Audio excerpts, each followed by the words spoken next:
आज के इस विश्लेषण में हम सीधे भारत के सबसे बड़े परीक्षा घोटाले यानी नीट पेपर लीक की गहराई में उतरने वाले हैं। ये कोई आम गड़बड़ी नहीं है। ये एक ऐसा जाल है जिसने रातों रात लाखों छात्रों की मेहनत और उम्मीदों पर पानी फेर दिया। हम इस पूरी इन्वेस्टिगेशन की कड़ियों को जोड़ेंगे और उस सप्लाई चेन को ट्रेस करेंगे कि कैसे एक high security paper printing press से निकलकर एक आम हॉस्टल तक पहुंच गया। तो चलिए बिना किसी देरी के शुरू करते हैं। इस पूरी कहानी का पर्दाफाश 2 मई को भेजे गए एक व्हाट्सएप मैसेज से होता है। केरला में मेडिकल की पढ़ाई कर रहे एक छात्र ने राजस्थान के सीकर में हॉस्टल चलाने वाले अपने पिता को ये मैसेज भेजा था। इसमें साफ साफ लिखा था, सीकर से मेरे दोस्त ने भेजा है, इसे हॉस्टल की लड़कियों तक पहुंचा दो। कल के नीट पेपर में यही 300 सवाल आने वाले हैं। बस इस एक छोटे से टेक्स्ट मैसेज ने पूरी व्यवस्था की पोल खोल कर रख दी। इस एक मैसेज का असर कितना बड़ा था, इसका अंदाजा इस बात से लगाया जा सकता है कि इसने सीधे तौर पर 22 लाख मेडिकल एस्पिरेंट्स के भविष्य को दांव पर लगा दिया। 2.2 मिलियन, ये कोई छोटी मोटी संख्या नहीं है।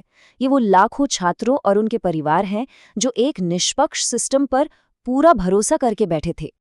आइए सबसे पहले नजर डालते हैं सेक्शन 1 पर, द व्हाट्सएप मैसेज। मैसेज मिलने के अगली सुबह ही वो पेपर उस हॉस्टल में बांट दिया गया था। असली झटका तब लगा जब परीक्षा खत्म हुई। जब उस पिता ने एक कोचिंग टीचर के जरिए सवालों का मिलान करवाया तो नतीजे सच में होश उड़ाने वाले थे। बायोलॉजी के पूरे 90 के 90 और केमिस्ट्री के 45 के 45 सवाल असली परीक्षा से बिल्कुल मेल खा रहे थे। कुल 180 में से 135 सवाल एक अनब्रोकन सीक्वेंस में मैच हुए। एक कॉमा या फुल स्टॉप तक अलग नहीं था। ये साबित हो चुका था कि ये कोई अफवाह नहीं बल्कि 100% असली लीक था। अब बढ़ते हैं सेक्शन 2 की तरफ, ट्रेसिंग द लीक। अब सवाल ये उठता है कि ये पेपर आखिर बाहर कैसे आया। इन्वेस्टिगेशन के मुताबिक ये कोई साधारण चोरी नहीं थी। पहले स्टेप में महाराष्ट्र के नासिक की एक प्रिंटिंग प्रेस से पेपर को फिजिकली चुराया गया। दूसरे स्टेप में डिजिटल डिटेक्शन से बचने के लिए मोबाइल फोन का इस्तेमाल नहीं हुआ बल्कि एक हाई डेफिनेशन पोर्टेबल स्कैनर से इसे स्कैन किया गया। और तीसरा स्टेप सबसे हैरान करने वाला है।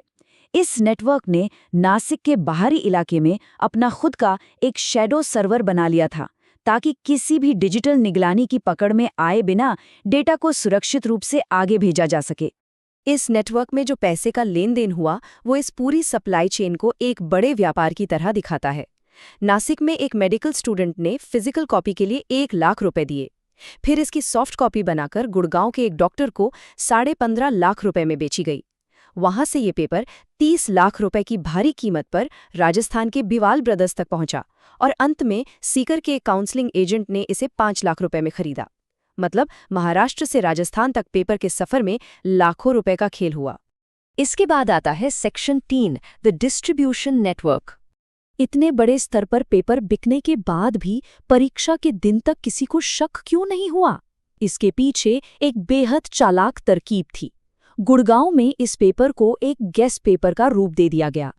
ओरिजिनल लीक हुए सवालों में से 120 को बाहर के कुछ रैंडम सवालों के साथ मिलाकर कुल 410 सवालों का एक बड़ा डॉक्यूमेंट तैयार कर लिया गया। ऐसा इसलिए किया गया ताकि खरीदने वाले छात्रों को बिल्कुल भी भनक ना लगे कि उनके हाथ में असली पेपर है। उन्हें यही लगा कि ये बस एक बहुत ही सटीक गेस पेपर है। अगर इस पूरे घटनाक्रम की टाइमलाइन को देखें तो चीजें और भी साफ हो जाती हैं। 26 अप्रैल को ही गुड़गांव से ये पेपर राजस्थान के एजेंट्स को बिक चुका था। 29 अप्रैल तक ये 700 से ज्यादा स्थानीय छात्रों में बंट गया। फिर 2 मई को वो मशहूर व्हाट्सएप मैसेज केरला के छात्र तक पहुंचा और आखिरकार मामला बढ़ने पर 12 मई को नीट आधिकारिक तौर पर रद्द कर दिया गया। ये सोचना वाकई डरावना है कि परीक्षा से हफ्तों पहले से ये पेपर बाजार में धड़ल्ले से घूम रहा था। चलिए आगे बढ़ते हैं सेक्शन 4 पर, इन्वेस्टिगेशन एंड डिनायल्स। मामला सामने आने के बाद जो शुरुआती प्रतिक्रियाएं आईं वो काफ़ी निराशाजनक थीं। सबसे पहले जब वो पिता पुलिस स्टेशन गए तो उनकी शिकायत को महज एक अफवाह बताकर टाल दिया गया। बाद में एनटीए ने सेंट्रल आईबी को अलर्ट किया, जिसके बाद एसओजी शामिल हुई, लेकिन फिर अलग अलग राज्यों के बीच आरोप प्रत्यारोप शुरू हो गए। राजस्थान और महाराष्ट्र की जांच एजेंसियां एक दूसरे पर जिम्मेदारी थोपने लगी और इन सब के बीच एनटीए के डायरेक्टर जनरल ने पूरे पेपर लीक की बात को ही सिरे से नकार दिया। सोर्स मटेरियल की इन्वेस्टिगेशन से कुछ और अहम बातें भी सामने आती हैं। इसमें मांगेलाल और दिनेश बाईवाल का नाम मुख्य आरोपी के तौर पर लिया गया है, जिन्होंने लाखों में पेपर खरीदा था। रिपोर्ट्स ये भी बताती हैं कि दिनेश का जुड़ाव एक प्रमुख राजनीतिक पार्टी की यूथ विंग से है और राजस्थान के शिक्षा मंत्री सहित कई नेताओं के साथ उनकी तस्वीरें भी मौजूद हैं। इसके अलावा सोर्स इस बात को भी रेखांकित करता है कि पिछले साल इसी परिवार के 4 सदस्यों ने कथित तौर पर नीट की परीक्षा पास की थी। हम यहाँ बिना किसी पक्षपात के जांच रिपोर्ट में सामने आई बातों को ज्यों का त्यों रख रहे हैं। तो विरोधाभास कहाँ है? एक तरफ एनटीए का ऑफिशियल स्टैंड था कि कोई पूरा पेपर लीक नहीं हुआ, ये सिर्फ एक घूमता हुआ पीडीएफ है। शायद उनके नजरिए से 180 में से पूरे 180 सवाल लीक होने पर ही उसे लीक माना जाता। लेकिन दूसरी तरफ हकीकत ये थी कि 180 में से 135 सवालों का एक अनब्रोकन सीक्वेंस में मैच होना किसी भी पैमाने पर एक बहुत बड़े और असली लीक का बिल्कुल ठोस सबूत है। इसे नकारा नहीं जा सकता। अब आते हैं सेक्शन 5 पर, द सिस्टेमिक फेलियर्स। ये घटना सिर्फ 1 साल की गड़बड़ी नहीं है, बल्कि ये उस पूरे सिस्टम की विफलता है जिस पर युवाओं का भविष्य टिका है। इसी साल ग्रेस मार्क्स को लेकर भी एक बड़ा विवाद हुआ था, जहां अचानक 67 छात्रों ने परफेक्ट 720 स्कोर कर लिया था। उस वक्त काफी प्रोटेस्ट हुए, मामला सुप्रीम कोर्ट तक गया, लेकिन नतीजा क्या निकला?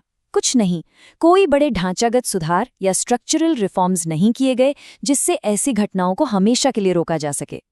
और इन सब संस्थागत विफलताओं की सबसे बड़ी कीमत कौन चुकाता है? वो परिवार जो कोचिंग और तैयारी में अपनी जीवन भर की जमा पूंजी लगा देते हैं। वो छात्र जो सालों तक अपनी सामाजिक जिंदगी, अपनी नींद और अपने आराम का बलिदान दे देते हैं। इस पूरी प्रक्रिया का बहुत ही गहरा मानसिक और भावनात्मक असर होता है, और अब बिना किसी गलती के उन्हीं छात्रों के ऊपर दोबारा परीक्षा देने का भारी बोझ डाल दिया गया है। हम आ गए हैं अपने अंतिम हिस्से सेक्शन 6 पर, फाइंडिंग अ प्लान बी। जब सिस्टम बार बार फेल हो रहा हो तो एक टूटे हुए ढांचे पर पूरी तरह निर्भर रहने के बजाय नए रास्तों की ओर देखना बहुत जरूरी हो जाता है। सोर्स मटेरियल की एक बहुत ही कमाल की फिलॉसफी है, कामयाब होने के लिए नहीं, काबिल होने के लिए पढ़ें। यानी सिर्फ एक परीक्षा आधारित सफलता के पीछे भागने के बजाय उत्कृष्टता या एक्सीलेंस का पीछा करना चाहिए। जिंदगी और करियर किसी एक परीक्षा के नतीजे तक सीमित नहीं होते।